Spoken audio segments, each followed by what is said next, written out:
Millionaire CEO took his twins on a blind date, pretended to be broke, but love sat at the wrong table. Before we begin, can I ask for your support? We've noticed the channel slowing down lately, and subscribing is the simplest way to lift it back up. It's quick, free, and helps us bring you even more inspiring content. Let's build this community together. Comment your city or country below, and let's see how far our stories reach. Thank you, and let's get started. The hostess at the courtyard entrance lowered her voice as the ceiling fans hummed overhead, and the smell of butter and garlic drifted through the vines. "Sir, you brought your kids to..." Harrison Cole shifted the twins on his hips, June on the left, Nora on the right, and offered the hostess a steady, tired smile. "It's not a date," he said. "Not officially." He did not look like the man who kept Charleston's shipping lanes moving, and his last name on half the cranes along the Cooper River. Instead of a driver and bespoke suit, he wore a soft t-shirt, sun-faded jeans, and boat shoes that had known actual docks. He'd left the black SUV 2 blocks away and arrived in a borrowed, dented pickup that coughed like an old hound. The hostess considered the booster seat slung over his shoulder, the 2 pink hair clips pinched between his teeth, and nodded toward a corner table beneath a string of warm bulbs. "Window breeze, table 9. Most families ask for it." "Perfect," Harrison said, as if he chose corner tables and paper napkins all the time. His heart beat harder than it did in any earnings call. He buckled Nora first, patient observant Nora, who watched the world like it was a book with secret pages, and then June, who grabbed the salt shaker immediately like a pirate seizing treasure. He took a breath. The dating app Match had already ghosted him with a terse line. "Sorry, can't do broke single dads. Good luck." He'd meant to cancel, but then he'd thought of the cottage on James Island of silence collecting like dust and couldn't face it. The courtyard door opened. A woman stepped in with a canvas tote at her hip, a paperback squeezed between fingers, ink smudged from stamping due dates. Her hair was the color of fresh wheat and pulled back messily, and her eyes scanned the room before landing on the twins' table. A tiny laugh reached her own ears as if she couldn't quite believe herself. She walked straight over. "Maya," she said, offering a hand and the softest of smiles. "Sorry, I'm late. Bus on Meeting Street decided to pretend it was a carriage." Harrison blinked. Maya, not the name from the app. The wrong person at the wrong table. He opened his mouth, ready to redirect her to the right stranger and save them both the comedy of errors, but then June lifted a crayon like a tiny flare. "Do you draw?" June asked. Maya glanced at the twins at the wrinkled kids menu at Harrison's sleep-creased face and lowered herself into the empty chair as if the decision made itself. "I draw badly," she confessed, "which I've been told is the funniest kind." She tore the corner off a paper placemat and sketched a lopsided sea turtle wearing sunglasses. Nora giggled, June snorted, and a knot inside Harrison loosened. He had not expected a stranger to step lightly into their small radius like she belonged there. Dinner arrived in quick bursts, shrimp and grits, kid-sized spaghetti, a bowl of butter beans the twins claimed were buttons. Juice tipped, a fork clattered, June's elbow found the edge of the plate and painted the table red. Harrison's hand flew to his back pocket for a wallet he wasn't sure he'd brought in the switch from suit to borrowed denim. Maya noticed. She didn't stare. She simply slid her soft brown wallet open, placed a card in the check presenter the server had left midway through, and smiled without performance. "It's okay," she said, brushing an escaped curl behind her ear. "You look like someone who could use a little easy tonight." "You don't have to," he managed. "I know," she said, eyes kind and plain. "That's exactly why I want to." Maya asked the twins about their favorite stories. She asked Harrison nothing about what he did for a living. She didn't mention boats or magazines or money. She asked about jellyfish stings and summer thunderstorms and what it feels like when you jump from a dock and the water grabs you whole. And when she caught him watching her hands move steady, calm, capable, she smiled back at him, without flirt and without apology. For a minute, the ceiling fans felt like waves, and the vines held back the rest of the city. He stared at the turtle drawing on the paper square as if it were a talisman. Then the server brought a small bowl of lemon slices, a spoon clinked, and the courtyard shifted back into the world.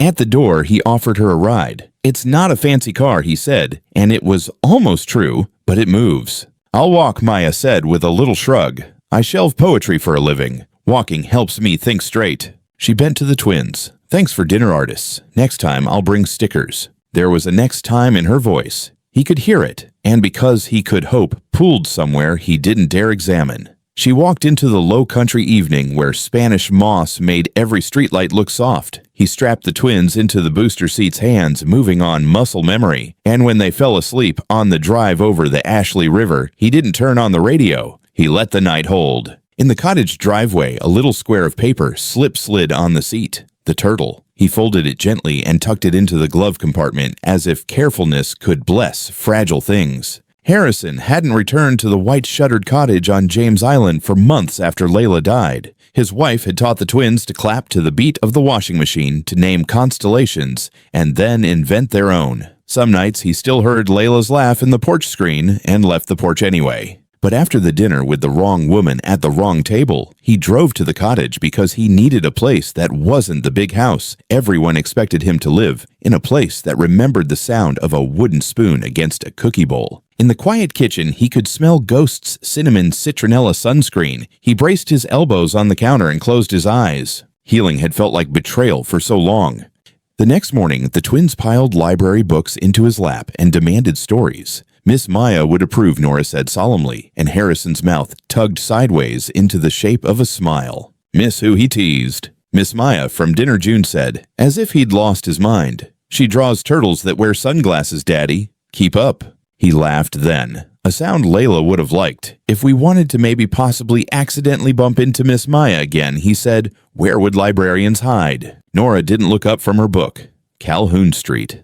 Big white building with blue banners. The librarian dragons guard the red carts. Obviously, June added, so Saturday they crossed the peninsula beneath live oaks and summer clouds. Inside the main branch, the air smelled like paper and lemon cleaner, and something else Harrison hadn't realized he'd missed a hum that wasn't his name. A dozen children draped themselves over beanbags as a woman perched on a low stool with a picture book propped against her knees. And the raccoon Maya red eyebrows daring the room told the moon he couldn't possibly be lost because he had a map. Her eyes flicked up and found the twins first, because of course they did, then found Harrison standing behind them with his hands useless in his pockets.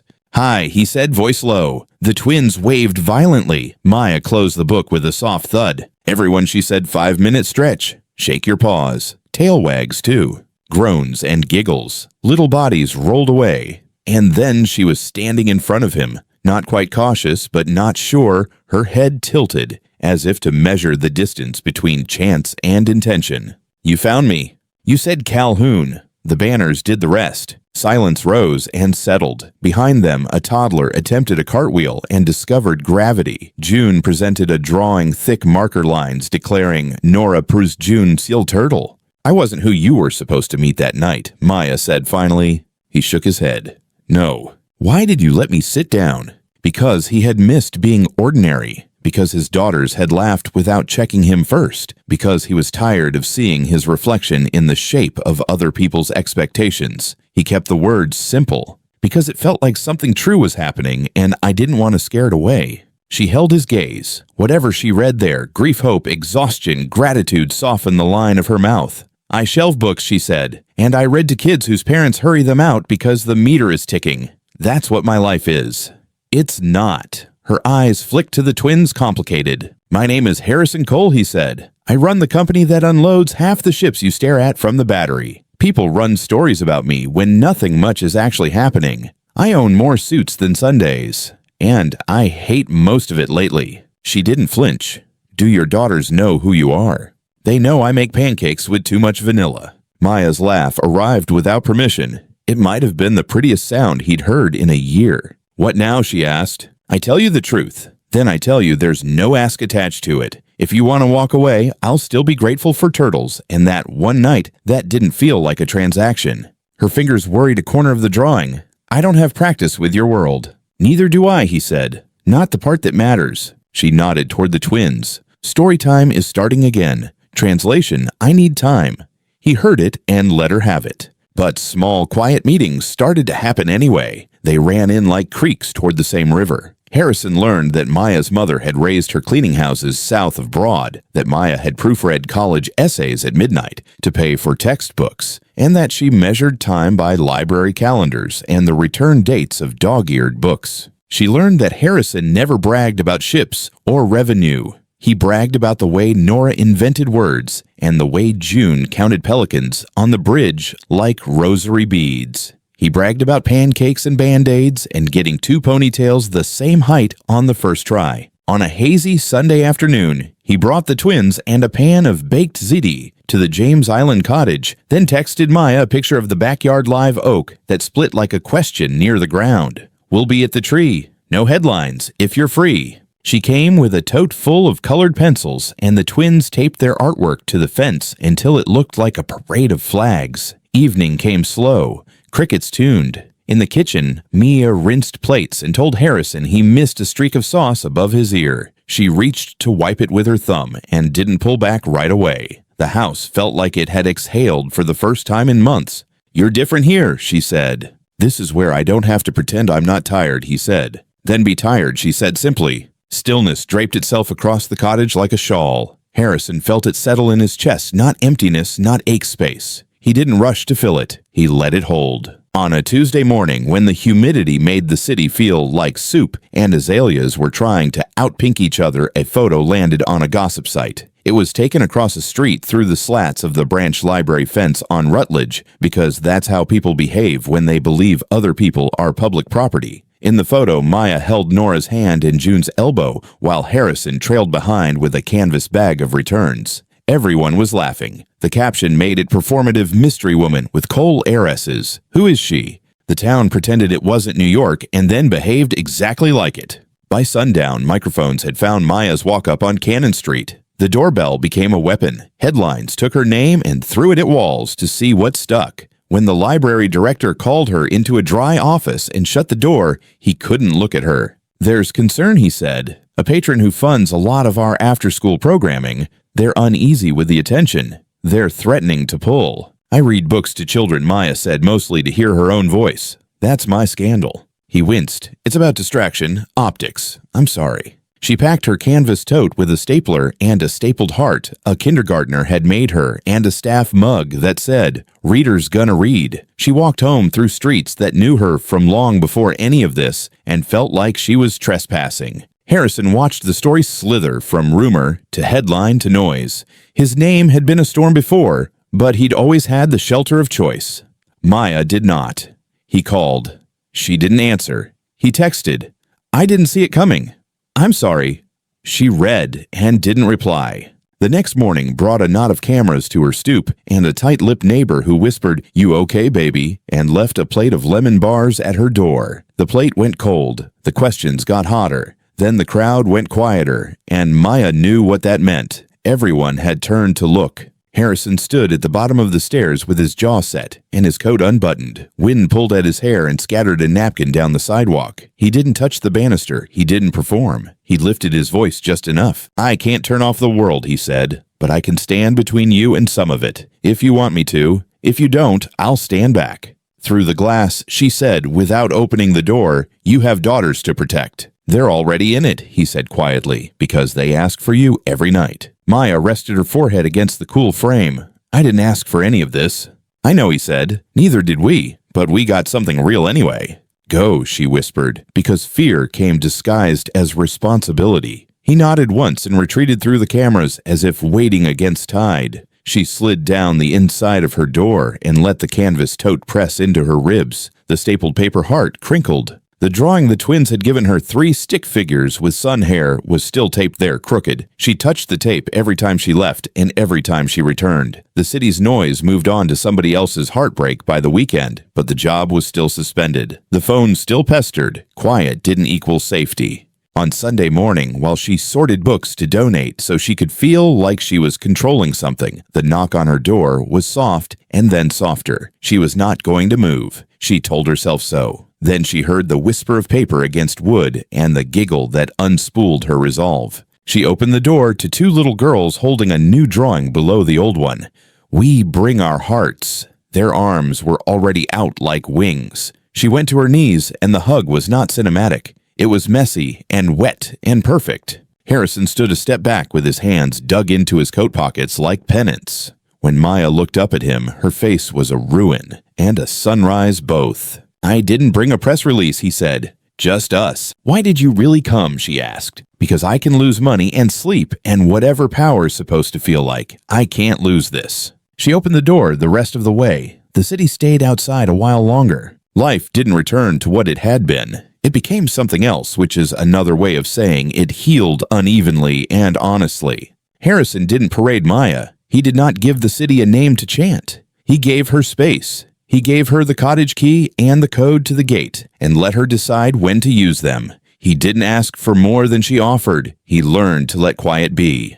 Maya moved slowly, but she moved. She brought order to the twins' art bin and courage to the grocery runs. She reintroduced Saturday morning to pancakes. In time, the twins' ask came the way only children can ask sideways and direct at once. "Can I call you Mama Maya?" June said one night with chocolate on her cheek.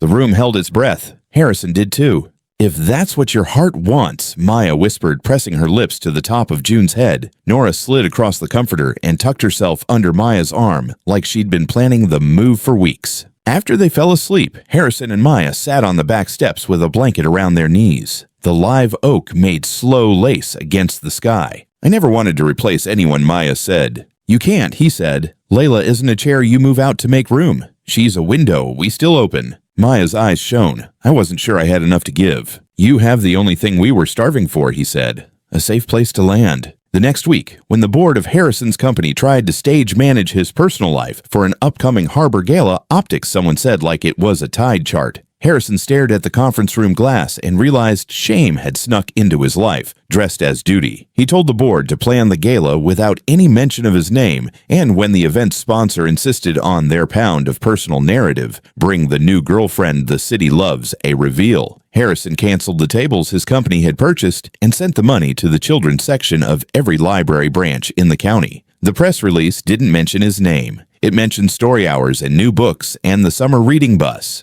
The narrative moved like a weather front. Headlines started finding the program instead of the people. The city had a new story to hold. Maya walked back into the library to volunteer before she returned on payroll because she wanted to enter through a door that was hers. The director hugged her hard and brief. The after-school funder sent a sheepish email, he said. Apparently, their grandkid can't stop talking about the lady who reads as if she means it. Imagine, Maya said, a child saving a grown-up's dignity. At home, their days arranged themselves into a rhythm. They built a small thing called Harbor Stories, a mobile cart they took to shelters, barbershops, parks, and the docks at lunchtime, where men who hauled ropes and freight became the hush audience of a librarian with a voice that could hold a dozen people close. Harrison lifted crates and stood back. The twins handed out stickers. Maya learned which stories made tired shoulders drop and which ones made a room remember a happy thing. Evenings at the cottage passed in good repetition.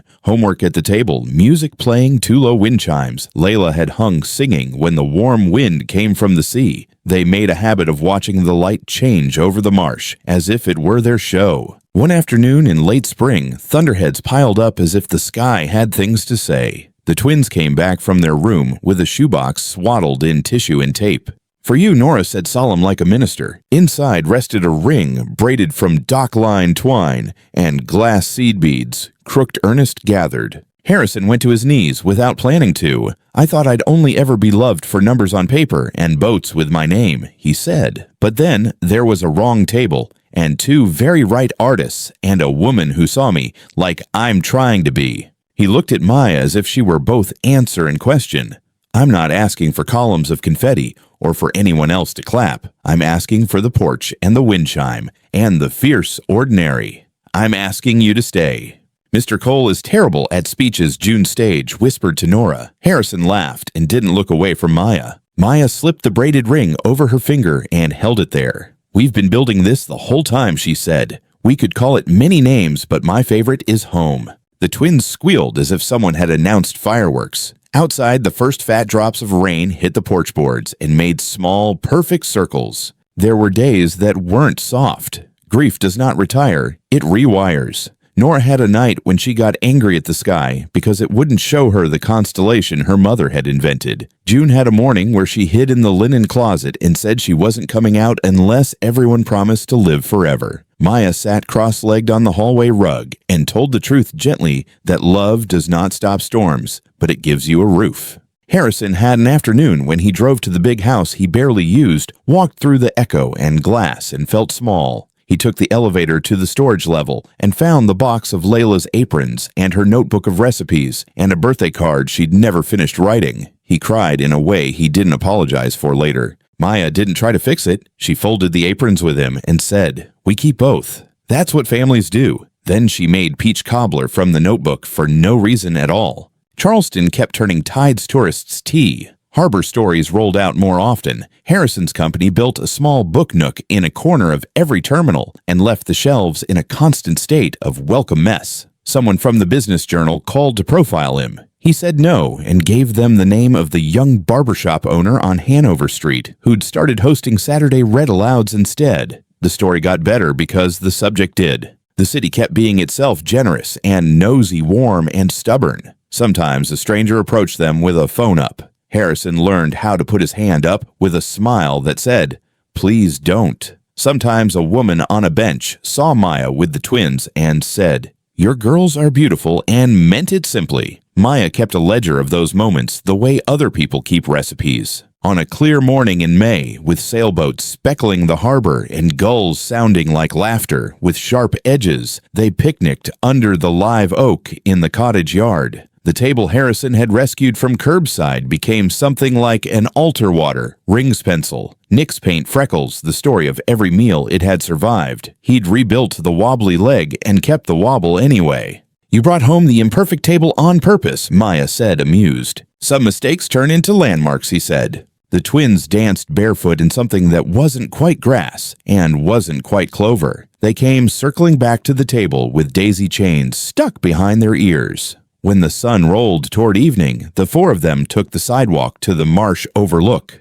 The world reversed itself in the water like a kind trick. "What did we make?" June asked, arms spreading as if she were measuring the horizon. "A life," Maya said, and the word didn't feel like a brag. It felt like gratitude. They stood there until the no-see-em sent them home. On the porch swing, Harrison tucked the blanket around their knees and looked at Maya the way you look at something that taught you to breathe differently. "You were not the woman they tried to turn into a headline," he said softly. "You were the voice that taught us to be quiet again and hear things. And you," she said, her smile a secret, "were never the money. You were the father with pancake batter on his shirt and a heart that could learn. Sometimes love doesn't arrive with trumpets. It slips in through a courtyard door with a canvas tote, sits down at the wrong table, and refuses to leave when the world gets loud. It chooses to build something small that happens to be everything." On nights when the wind came in from the harbor and the live oak threw a shadow the shape of a cathedral, Harrison would stand in the cottage doorway, listening to the wind chime Layla had hung and the hush of the house that belonged to all four of them now. He'd think of the borrowed truck and the paper turtle and the words harbor stories stenciled on a cart that had become a boat, and he'd whisper thank you to a city that could be both soft and sharp. The twins slept down the hall, a constellation of stuffed animals guarding them from ordinary things. Maya's book face down on the sofa kept the page. Harrison's palm found the doorframe like an anchor post. The porch swing clicked. The wind answered. And the story kept quiet, steady, rare as any miracle that lets itself be small.